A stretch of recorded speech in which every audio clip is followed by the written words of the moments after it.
हिंदुस्तान सबका है, नहीं समझी गई ये बात तो नुकसान सबका है। न तेरा है न मेरा है, ये हिंदुस्तान सबका है, नहीं समझी गई ये बात तो नुकसान सबका है।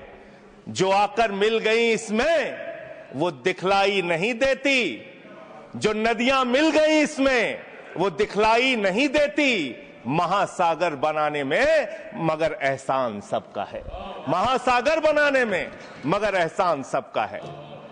मान्यवर, हम लोग बचपन से एक शब्द सुनते आए, सरकार माई बाप। सरकार माई बाप यानी कि जो सरकार होती है वो लोगों की माई बाप होती है, मां की तरह ख्याल रखती है, पिता की तरह ख्याल रखती है। लेकिन अगर कोई सरकार अपने बच्चों को उसका गला घोटने पे उतारू हो जाए तो वो फिर सरकार निष्पक्ष सरकार नहीं है, नहीं है मान्यवर। वो सौतेली मां है, वो सौतेली मां है, उसका व्यवहार सौतेला है। और आज आप जो काम कर रहे हैं इस बिल के माध्यम से, आप बाबा साहब डॉक्टर भीमराव अंबेडकर जी के द्वारा लिखे गए संविधान की हत्या कर रहे हैं। और ये बात मैं इसलिए कह रहा हूं कि बाबा साहब डॉक्टर भीमराव अंबेडकर जी ने संविधान की धारा 26 में लिखा, धार्मिक मामलों के प्रबंधन की स्वतंत्रता, धार्मिक एवं धर्मार्थ उद्देश्यों के लिए संस्थाओं की स्थापना एवं रखरखाव करना, धर्म के मामलों में अपने स्वयं के मामलों का प्रबंधन करना, चल एवं अचल संपत्ति का स्वामित्व एवं अधिग्रहण करना तथा ऐसी संपत्ति का कानून के अनुसार प्रशासन करना। यह अधिकार आपने नहीं दिया, यह अधिकार किसी भारतीय जनता पार्टी के लोगों ने नहीं दिया, यह अधिकार बाबा साहब डॉक्टर भीमराव अंबेडकर जी के द्वारा लिखे गए भारत के संविधान ने दिया। मानकर और आप उस संवैधानिक अधिकार को छीन रहे हैं एक गैर संवैधानिक बिल लाके। क्या क्या लिखा इस कानून के अंदर आपने, किस तरीके से आपने इस संविधान की हत्या करने का काम किया। आप बड़ी बड़ी बातें कर रहे हैं, ये सरकार कह रही है कि ये कानून हम मुसलमानों के भले के लिए आ रहे हैं। जब मैं आपसे सुनता हूं तो मुझे लगता है कपिल शर्मा कॉमेडी सर्कस में बोल रहा है। आप मुसलमानों का भला कर रहे हैं, आप मुसलमानों का भला कर रहे हैं। दोनों सदन में एक भी सदस्य, दोनों सदन में सिर्फ एक सदस्य गुलाम अली को छोड़ के एक भी सदस्य आपका मुसलमान नहीं है। आप मुसलमानों का भला कर रहे हैं, आप मुसलमानों का भला कर रहे हैं। पूरी सरकार में एक मंत्री आपका मुसलमान नहीं है, आप मुसलमानों का भला कर रहे हैं। दो नेता अपने घरों में आपने बैठा दिया, मुख्तार अब्बास नकवी, शहनवाज हुसैन, दोनों की राजनीति आपने खत्म कर दी। आप मुसलमानों का भला कर रहे हैं, आप मुसलमानों का भला कर रहे हैं, आप मुसलमानों का भला कर रहे हैं। अरे सुनना सीखो पहले। मान्यवर, मैं इनके इस कानून में क्या क्या लिखा हुआ है, क्या क्या कहा है इन्होंने। बैठ जाए कृपया, गुलाम अली जी बैठ जाए। धार्मिक संपत्तियों को यह बिल कब्जा करने की नापाक कोशिश है। इतनी और धार्मिक संपत्तियों को सदन में इतनी कब्जा करने के लिए सदन में इतनी शांति है कि आराम से आप बोलोगे तो आराम से बोल रहा हूं सर। हाँ। आप बैठे हैं तो आपको देख के वैसे ही आराम आ जाता है। आपको देख के मैं वैसे ही आराम में रहता हूं सर। आप जब है आपका संरक्षण है तो आराम से ही बोल रहा हूं। बोलिए। मान्यवर, धार्मिक संपत्तियों को कब्जा करने की एक कोशिश है। इसलिए इस बिल पर न हिंदू को खुश होना चाहिए, न सिख को खुश होना चाहिए, न ईसाई को खुश होना चाहिए, न जैन को खुश होना चाहिए, न बौद्ध को खुश होना चाहिए, क्योंकि नंबर सबका आएगा। और आज वक्फ की संपत्तियां कब्जा करके आप अपने दोस्तों को देंगे, कल गुरुद्वारे की संपत्तियां कब्जा करके आप अपने दोस्तों को देंगे, फिर चर्चों की संपत्तियां कब्जा करके आप अपने दोस्तों को देंगे, फिर बौद्धों की संपत्तियां कब्जा करके आप अपने दोस्तों को देंगे, फिर जैनों की संपत्तियां कब्जा करके आप अपने दोस्तों को देंगे, फिर मंदिरों की जमीनें कब्जा करके आप अपने दोस्तों को देंगे। आप तो वो लोग हैं जिन्होंने प्रभु श्री राम के मंदिर में भी घोटाला किया। मान्यवर, प्रभु श्री राम के मंदिर के जमीन में घोटाला किया। मैं कागज दूंगा सर, मैं कागज दूंगा। एक्सपेंस कर दिया मैंने। ये लोग राम मंदिर में घोटाला करने वाले लोग हैं, राम मंदिर की जमीन का चंदा खाने वाले लोग हैं सर। ये लोग 2 करोड़ की जमीन 5 मिनट में 18 करोड़ में बेची सर इन लोगों ने। 16.5 करोड़ का घोटाला किया, 18.5 करोड़ में जमीन बेची। ये राम मंदिर में घोटाला करने वाले लोग हैं सर। मान्यवर, अरे प्रभु श्री राम के नाम का पैसा खाते हो तुम लोग। अरे बैठ जाओ, राम मंदिर का पैसा खाते हो। अरे राम मंदिर में घोटाला करते हो, बैठो। अरे राम मंदिर का चंदा खाते हो।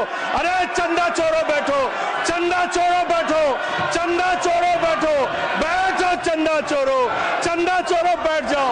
चंदा चोर हो तुम लोग चंदा चोर हो, चंदा चोर हो तुम लोग, चंदा चोरो, चंदा चोरो, चंदा चोरो बैठो। 1 मिनट को प्लीज। चंदा चोरो बैठो। सभापति महोदय, Shri Gajendra Singh ji. Sir I am not dealing sir, I am not dealing. सदस्य ने चंदा चोरी किया इन्होंने, राम का पैसा खाया करने वाले राम का पैसा खाया सर इन्होंने। राम मंदिर का विषय, राम मंदिर में चंदा चोरी किया इन्होंने। बैठ जाए, चंदा चोर है सर ये लोग। इन्होंने प्रभु श्री राम का चंदा खाया। कृपया बैठ जाए, चंदा चोरी किया सर। कृपया बैठ जाए। राम मंदिर के संबंध में सर राम मंदिर के संबंध में कहे गए सभी शब्दों को मैं कार्रवाई से निकाल रहा हूं, कार्रवाई से निकाल दिए। 2 करोड़ की जमीन 18.5 करोड़ में खरीदी इन लोगों ने। 2 करोड़ की जमीन अयोध्या में 18.5 करोड़ में खरीदी। मान्यवर, कृपया मान्यवर मेरा टाइम बचाया जा सर। मान्यवर टाइम पॉज कीजिए सर, टाइम पॉज कीजिए, बैठाइए इनको। Point of order, point of order allow sir. I am not dealing sir. Point of order Bhupendra Yadav, please sit down.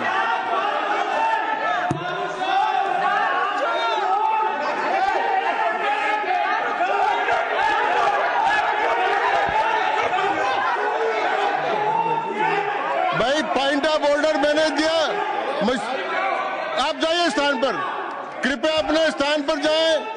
मैंने व्यवस्था का प्रश्न उठाने का मौका दिया भूपेंद्र जी यादव को। आप सब लोग अपने स्थान पर जाएं, कृपया अपने स्थान पर चले जाएं, कृपया अपने स्थान पर जाएं, कृपया बैठे। मैंने भूपेंद्र जी, कृपया बैठ जाए, कृपया। श्री भूपेंद्र यादव सर। मैं पहले Bhupendra ji, yes sir. Bhupendra Yadav sir, Madan ji Rathore कृपया बैठ जाएं सर। ये कृपया, मैंने भूपेंद्र जी यादव को व्यवस्था का प्रश्न उठाने की अनुमति दी है, लेकिन मैं पहले बता दूं कि राम मंदिर के बारे में जो कुछ इनको कहा मैंने उसको एक्सपेंस कर दिया है, वो कार्रवाई का हिस्सा नहीं है। आप बोलिए सर। सर ये सदन का उच्च सदन है। रूल में बता देता हूं, रूल 238 और 240। आप 238 और 240, 238 and 240, you read it sir. There are sir 2 rules है, 238, 240। मेरे को बुक की जरूरत नहीं है। हाउ टू स्पीक ये 238 है सर। 240 बड़ा इंपॉर्टेंट है जी सर। कोई भी सदस्य अगर इररिलेवेंट बोलता है, अगर तो ये चेयर की पावर है कि उस सदस्य को रोक सकते हैं। जो विषय डिबेट से जुड़ा हुआ नहीं है, जो विषय सदन से जुड़ा हुआ नहीं है, इररिलेवेंट विषय को आपको रोकने का अधिकार है। जो सदस्य संजय सिंह जी बोल रहे थे वो इररिलेवेंट है। तीसरा एक और विषय सर, 238 में बोलने के बाद जो असंसदीय शब्द है, किसी भी पार्टी के बारे में, किसी के बारे में जो असंसदीय शब्द है वो बोले गए हैं, तो उसकी भर्त्सना भी हाउस पूरी तरीके से करता है, माननीय हटाता है। माननीय Tiruchi Shiva, Sir, I also stand on the. please, I am allowing Mr. Tiruchi Shiva. I also stand on the same rules, sir. 238 and 240. You didn't quote 238. You remember 240, but 238 you are well versed, I know, but you are not quoted. Nothing refer, only the rule number. Yes, yes. Refer to any matter of fact on which a judicial decision is pending. No. Make a personal charge against a member. No. Please. Oh, What is? Please. Kindly listen. Hello, please. I'm on a point of order. I'm on a point of order.